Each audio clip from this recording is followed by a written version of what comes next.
আজকে দেখাবো কিভাবে আপনারা আপনাদের ইন্ডিয়ান ভিসা যে অ্যাপ্লিকেশনটা করছেন, অ্যাপ্লিকেশন ফাইলটা জমা দিয়ে আসছেন। তো জমা দেওয়ার পরে আপনাদের অ্যাপ্লিকেশনটা কি অবস্থায় আছে আপনারা কিভাবে এটা দেখতে পারবেন।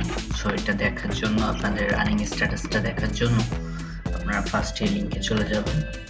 লিঙ্কটা কমেন্ট বক্সে পিন করে দিব। লিঙ্কে আসার পর এখানে দেখবেন পাসপোর্ট ট্র্যাক। আপনাদের যে পাসপোর্টটা জমা দিয়ে আসছেন, পাসপোর্টটা আসলে কি অবস্থায় আছে ভিসার জন্য, সো এটা এখান থেকে দেখতে পারবেন।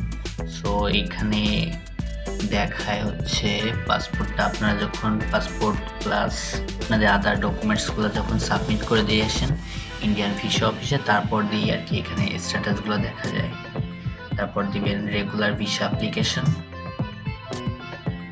দেন আপনাদের ওই যে ফর্মটা ফিল আপ করছিলেন, ফর্মের যে ওয়েব ফাইল নাম্বারটা ছিল ওইটা এখানে দিয়ে দিবেন।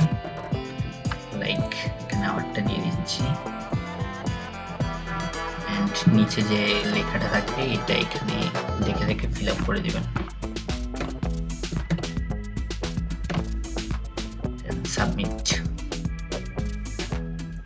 সাবমিট করার পর আপনারা এই নিচে আপনাদের স্ট্যাটাসটা দেখতে পাবেন যে receive at centre, processed, initialised, ready for delivery. তো আমার এটা ডেলিভারির জন্য রেডি হয়ে গেছে। ওকে, চেক ইট আউট।